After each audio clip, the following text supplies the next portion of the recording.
Hi, and welcome back to Hot Off the Press, the show about new releases and the authors that bring them to you. I'm your host, Jim Nettles, and tonight I can promise you you're going to get your fair share of whatever it is that you need to add on that to be read pile. So let's go around and find out a little bit of some of everything of love, fiction, fantasy, and a bit of horror that you're going to be getting in this one. So, Layla, you're up first. Hi, I'm Layla Dorine. I write LGBTQ fiction and romance, heavy on the rockers, the bikers, the shifters, and all points in between. But tonight I'm talking to you about Amethyst Storms, book one in the Primordial Protectors. And if you can see there on the screen, oh, there we go. This is a dragon shifter series, and I'm writing it with my buddy TL Travis. John? Hi, I'm John L. French, retired crime scene investigator, having done 35 plus years on the streets of Baltimore and lived to tell about it. Tonight I will be talking to you about my latest collection, When the Devil Drives, a collection of my weird, my strange, and my dark stories. Otherwise, his memoirs. So, James, how about you? Hey guys, I'm James J.E. Pittman. I write the Felix Chance Darkly Cozy Urban Fantasy series, and tonight I'm here talking about the third installment and the final installment of the first major story arc in the series, Off Chance. Concludes the Foolish Chance arc of the series. So, let's start with just taking a look at what's the world we're going to be stepping into, right? Modern world. But, let's dive a little bit deeper into just sort of kicking off. What kind of a world are we stepping into, Layla?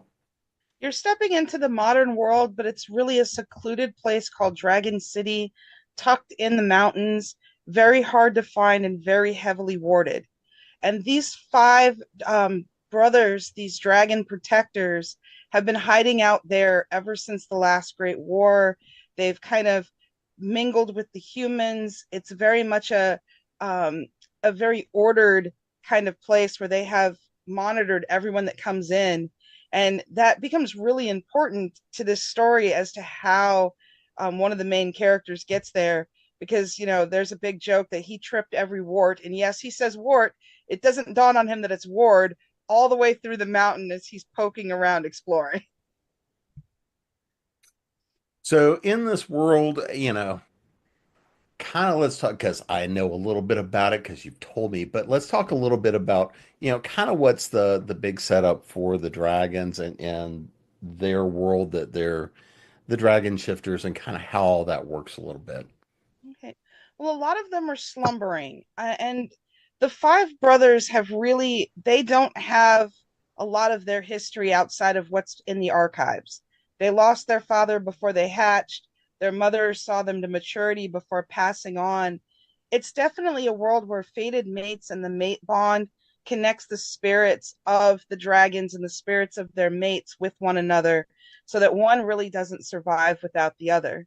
And these brothers have been waiting centuries to find their mates. And the struggle is, where are the other dragons?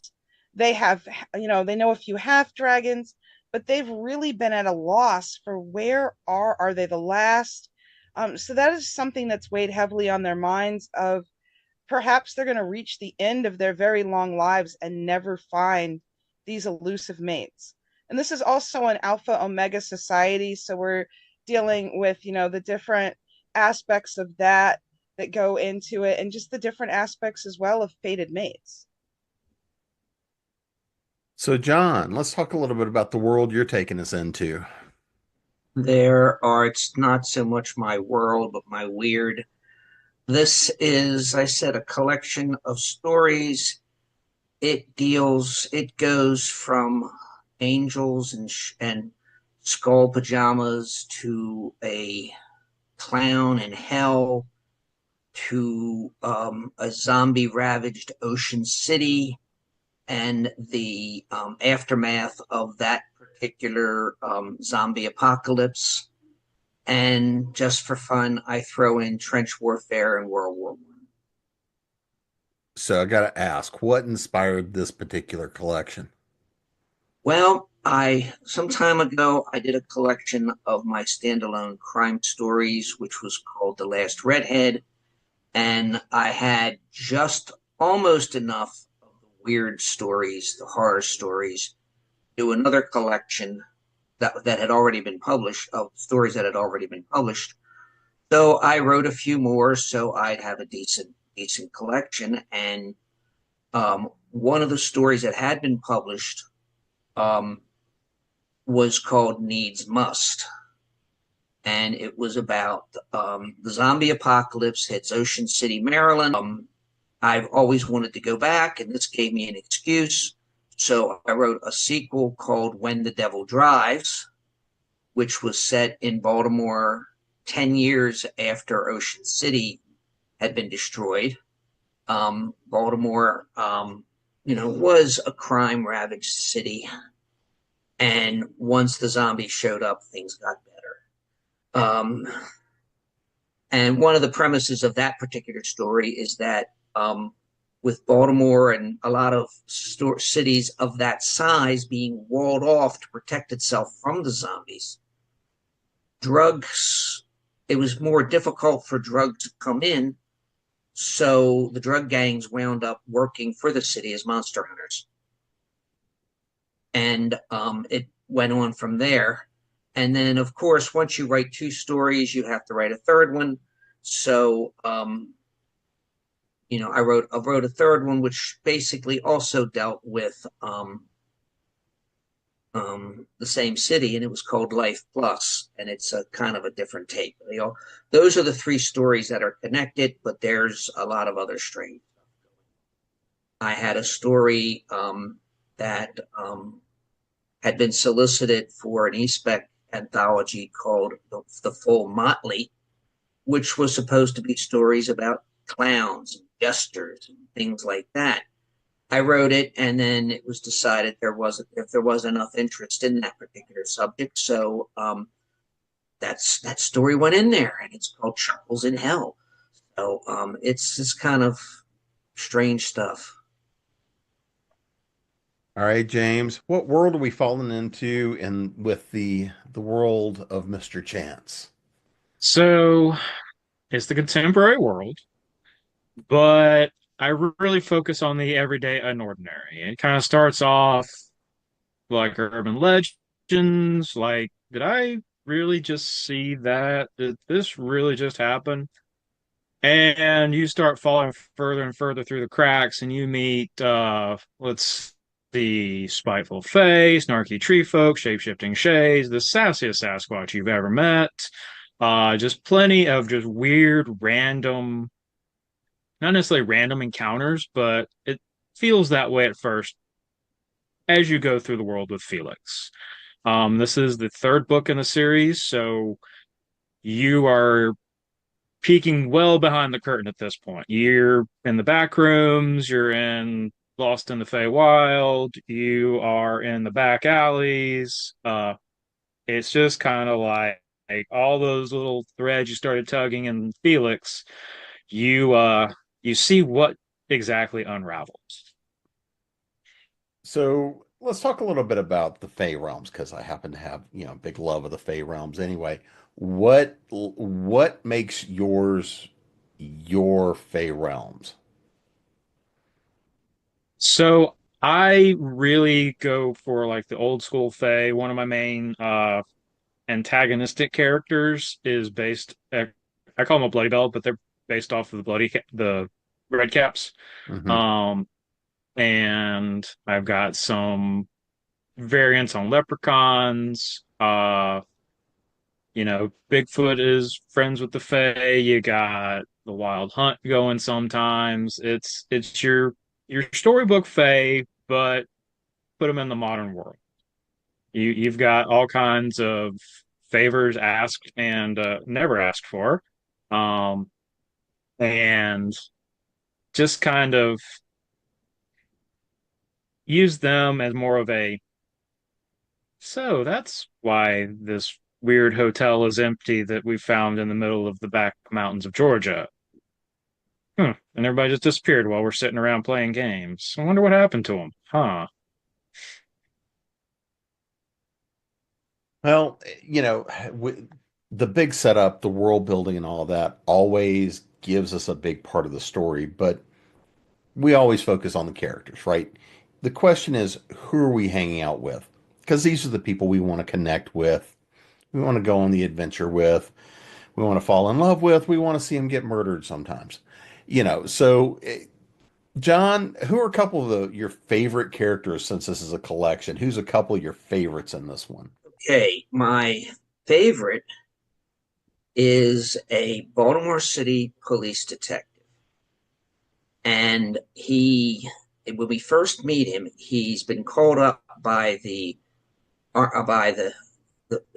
army, basically called up by the Army Reserves to help deal with the situation in Ocean City.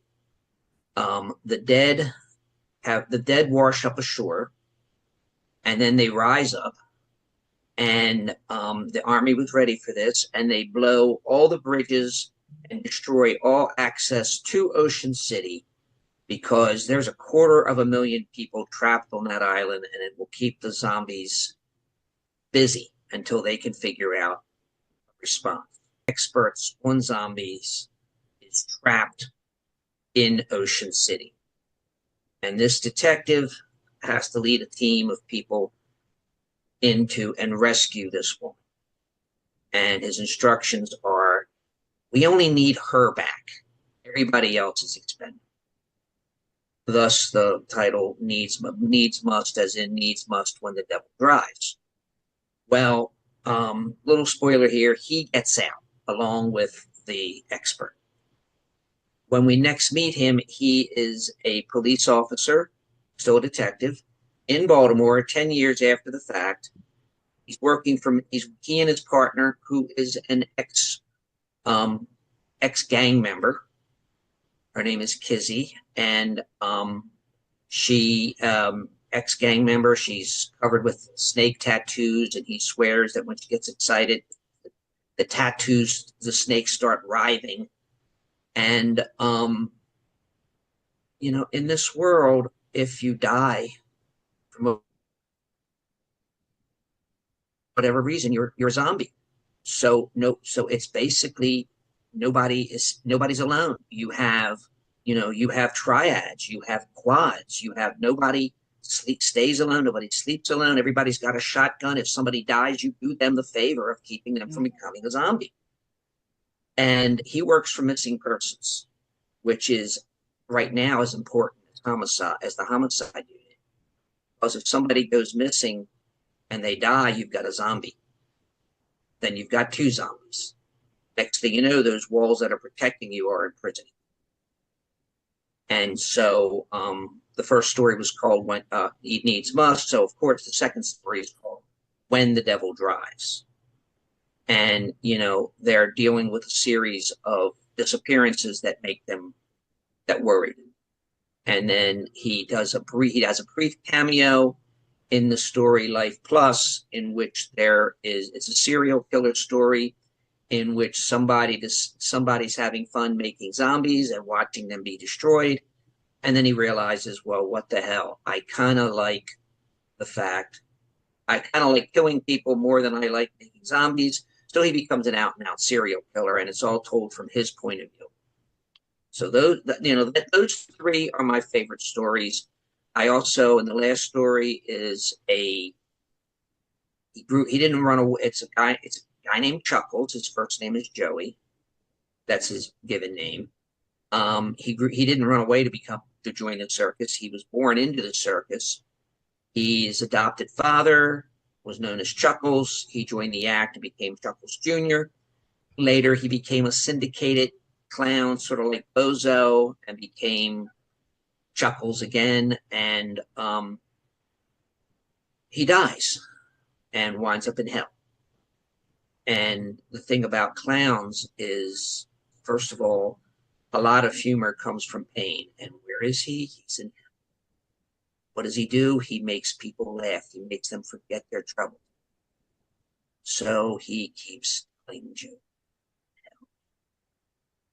Such Chuckles in hell, and that story closes out the collection, and I had a lot of fun writing it. So, James, let's talk a little bit about Felix. Well, Felix, the main thing you need to know about Felix is he is a liar, thief, and a con man. I love the unreliable narrator trope, so you're not sure if what he is writing in the book and telling you about is actually real or not. Spoiler alert, yes, it is quite real. Um, a friend of mine puts it best. Felix's story, he has forgotten in the first one. He has gone through some trauma. He has decided to forget and just live a quiet life. Well, that doesn't go so well for him, and weird, crazy stuff keeps happening around him, and he meets a girl named Molly. A friend of mine likes to say, "Oh, this is actually Molly's story, and Felix just lives in it." Uh, she's decided he's interesting and he's fun to be around. So she tags along on all of his adventures and kind of instigates a few of them. And as the series grows, she comes more into her own as Felix regains his former self. So he's figuring out who he used to be, uh, and what he used to be. And he was actually born on the last day to exist, 1582. When they switched from the Julian to the Gregorian calendar. So he's been bopping around in one body or another for the last few centuries. And yeah, he picked up a few things along the way and then decided, screw it, I'm forgetting. Well, he wasn't forgotten. So who else do we get to meet and hang out with in the series? Well, you got Molly, who is hands down the fan favorite. Molly is the only one who will ever get plot armor because if anything happens to Molly, I have several people who will become serial killers uh, just to ensure I die several horrible deaths.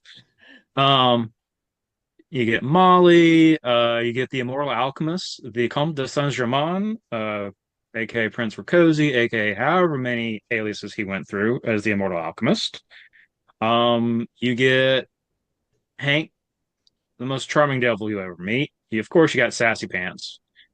Sassy Pants is Felix's wingman in the second book. Uh, Geez, so many characters. You got Bill O'Desol, the Bloody Bell, who really just wants to murder everything. Call him a murder hobo. He's a little goblin character. Uh, you got Elliot, the bookstore cat. You gotta see what he actually is. Um, yeah, there's just so many. That's the fun part about writing a serial story. You get to bring in all the different characters and all the different stories. Oh, Maya, the shape-shifting shade, who haunts the Flatiron Building and various other things. She's a real fun character. She's a firecracker for sure. She's been lost in the twist, and people are debating whether or not she actually is real or not. So it have fun with that. And it's just there's so many like memorable one-off characters and so many recurring characters. Yeah, I need a list like longer than this banner to keep up with them all. All right, Layla, how about you? Who are we spending time with in this Oh, one? primarily Ionis and Alex. Ionis is an amethyst dragon, and he's the protector of the amethyst stone. So he is a purple dragon. He has a fondness for the color, and he's kind of an ancient dragon. He's the eldest of the brothers. He's the most sarcastic, not even so much sarcastic, more like droll and kind of deadpanned and just very on the verge of being all things serious and no fun and just letting that role as the head protector overwhelm him. Got all their little houses connected, and he's sitting there one day and all the words are going off.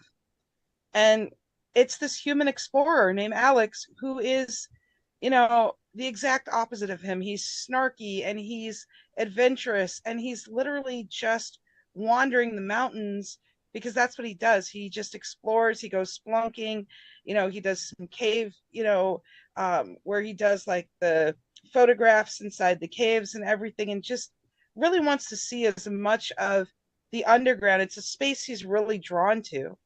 And there are reasons for that that kind of have started coming out over the course of the first book.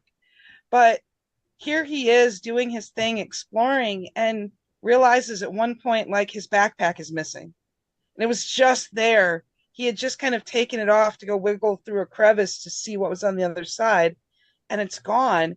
But he can kind of feel air coming through the crevice, so he keeps going and winds up in a cavern with five large dragons of different colors kind of staring down at him like vultures. And he's like, I wouldn't even make an hors d'oeuvre for you guys. Like, there's not even enough of me here for each of you to get a bite. Like, he's kind of trying to play it off because first off, he thinks he's banged his head and that, he's going to wake up with a big goose egg, and his grandfather having blown up his phone being like, I told you to be more careful. Why didn't you take the map? I told you GPS didn't work. 1,000 things that this older grandfather has been trying to remind him of. And he just went wandering off pretty much like, yeah, compass and map reading is so old school, Gramps. Got my phone. I've got my GPS. I've got this. He didn't got this. The dragons got him. And the story really unfolds from there because he's pretty much carried in and deposited in a room and is like, the dragons are interrogating him, and he's like, I was just exploring the cave. I don't know anything about dragons. I don't know anything about, the gems. I don't know anything about, your whole world here, Dragon City. I was just trying to find the Devil's Shaft. And the Devil's Shaft's going to be really, really important to remember for readers as we get deeper into the story, because something is slumbering in the Devil's Shaft, and it will eventually awaken. I have so many bad puns in my head at the moment. But we welcome every bad pun because while there are two main characters, there are technically three. The dragon speaks for himself and will argue with his human side. So there are moments where Ionis and the dragon are arguing with each other, and there are moments when Alex and the dragon are just teaming up to pick on Ionis, and it's all mental communication, and they're giving each other snark and shit through telepathy, and it's just growing their bond even more. So there's probably not a pun that you could think up that the one of them won't make to the other over the course of the story. so, one of the best parts about being a writer, right, and creating these worlds, creating the stories, is diving in and doing the research. And with kind of this mix, but there's so many tropes we're playing with here, so much folklore we're playing here, so much inspiration across these different stories. And James, I'm gonna start with you on this one. You know, what in doing your research in building, whether it's building the world, building the characters, building this particular story, what was something you came across in doing all that research, even if it didn't directly make it in, but what's one of the things that you just had a lot of fun to research, discover, and make sure it made it in? Uh, Proteum phlogiston. So I mentioned the immortal alchemist, the Count of Saint Germain. He has a lot of the driving behind the scenes stuff going on. And so during the second book, uh, he came up with phlogiston, which used to be the old alchemical term for what they thought made fire. The phlogiston escaping a substance was the flame. Protium is another word for hydrogen. Uh, so basically invisible hydrogen fire. He used it as one of his alchemical tricks. So in the third book, and this is what made me have to use this in the books. Anybody ever heard of the NASA broom method? It is back during the Apollo days. Uh, they used liquid hydrogen as rocket fuel. Hydrogen doesn't burn with a visible flame. It's clear. So the smartest people in the States and in the world, the best method they could figure out when they had a hydrogen leak, as they often did in the NASA buildings and, in the Cape, They walked around with a straw broom in front of their face to see if it caught on fire. So I absolutely had to work that in some way because that is like science gold. It takes the old alchemical, antiquated science, brings it to the modern day, and it was so much fun. It just became a running joke. All right, Layla, what about you? What's something that when you were pulling together research, playing with folklore, what's something that you just had a little too much fun with? I've been collecting dragon folklore for about 25 years, and written several dragon characters and versions, kind of building into what became this project. So we were sitting in Australia. My co-writer TL Travis and I were sitting in Australia one night talking about how much we loved dragons, how much we loved the fated mate trope, and how much fun we'd have. And I started talking about, the difference between the Eastern and Western dragons, the two-legged and four-legged, and, the animals now that are considered like modern dragons. And we just started bouncing ideas for, what would be something to do with the dragons that wouldn't just be the tried and true. And we started thinking about, well, what if each one represented an element and a gem, and we could weave, you know, kind of their magic in, so they weren't, I'd played with storm dragons before, and dragons that could just conduct electricity, and I've got dragons that can raise the dead. I mean, I've got a horde of crazy dragon ideas for all kinds of elements and magic, and we just started bouncing around the different ones that we wanted to fiddle with, until we landed on the core five. And then we were like, but wait a minute, it'd be so cool to have a storm dragon. It'd be so cool to have a dragon that can raise and command armies of the dead. We've got to come up with, something to do with some of these other cool ideas. Wait, we've got dragons. We're going to have battle.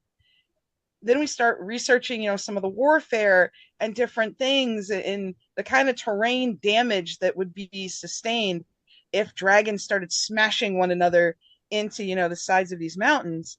So it started out last year really fully discussing, hey, we want to do this, let's get a world building notebook together, let's start throwing ideas around. And then when I was out visiting her for a month in October, we were just really sitting down and going, okay, what about this, what about this, oh, this, we like this name, we like this color and gem and element, and ooh, what if this one, okay, this one's got this kind of an attitude, and so let's give them a mate that's going to like really challenge that.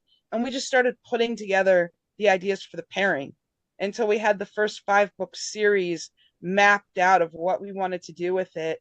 And, slowly started working the overarching story, with each book being a standalone romance where each of the brothers finds their mate or mates, as well as what's been going on with the slumbering dragons. Are they a threat? Are they allies? Is it a mix of both? And how much family lore has been woven through, which was another fun research point, to find names that, kind of reflected something dragon, or, meant dragon in another language. Like, we had fun digging for those. All right, John. So when you were going through and working on this, what and I'm waiting for you to tell me that you pulled out Chuckles from somebody that was a crime scene you cleaned up or had to investigate at some point in time. No, actually, I don't really know where Chuckles came from. I think I had the title before I had anything, and then had to figure out how to get Chuckles in hell. But I had fun with that one, coming up with all the jokes, and some of them, a couple of them were jokes I either taught my daughter when she was little, or she came up with on her very own. For instance, and forgive me, dear, she was little, and I did the, candy in one hand, nothing in the other. If you guess what hand it's in, you can have it. Daddy's hand. Hmm. Okay, you win. You know, And so I threw in a joke that got me a Baldy Award from DC Comics. They used to give out the Baldy Award, named after Lex Luthor, for the best letter in Superman comic columns. And the the letter editor said, things are getting too dark. We need something lighter. So I sent in, your editor, what kind of running shoes does Clark Kent wear? Kryptonikes. Yeah, I got a Baldy Award. So it's an award-winning joke in that story. But you were talking, well, first of all, you were talking about research, and if I wanted to do research, I would not be writing fiction. But the one I was inspired to write a story by is my daughter got me a book on Celtic myth and legends. And it's a remarkable book. And I really liked the stories of Celtic goddess Bridget and her transition into the Celtic saint Bridget. And there are some neat things in there. One of which is both of them had the ability to change water into beer.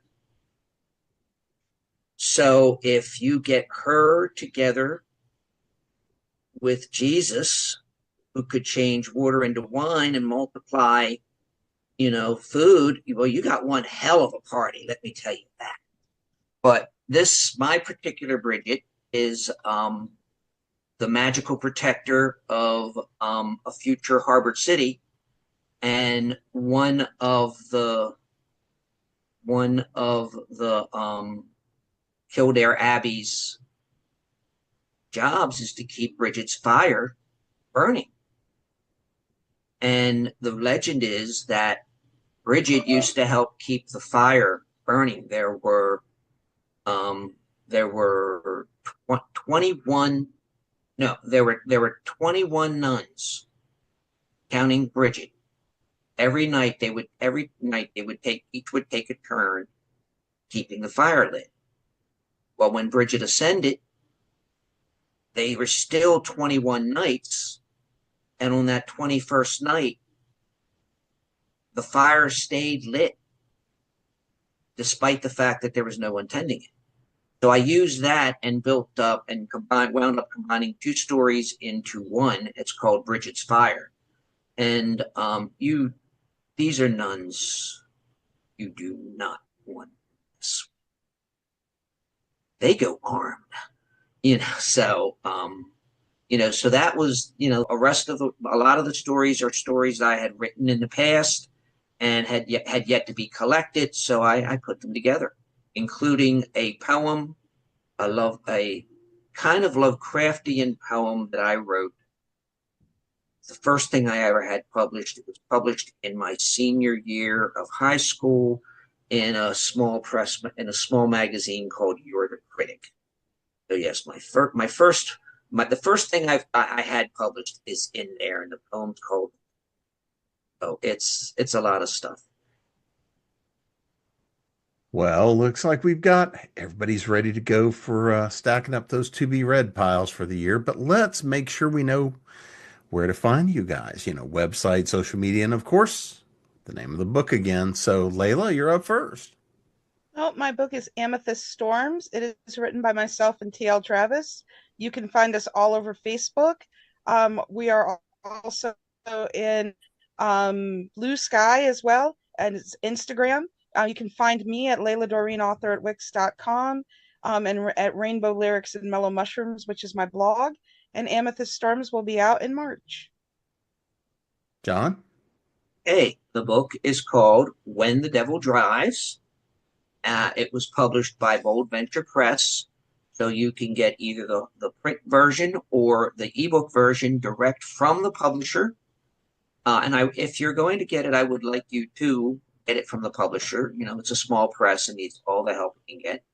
But it's also available on Amazon and on Barnes and Noble. You can find me on Facebook. James. You can find me. My website is halfacrepond.com. It kind of collects all of my various side interests and the writing.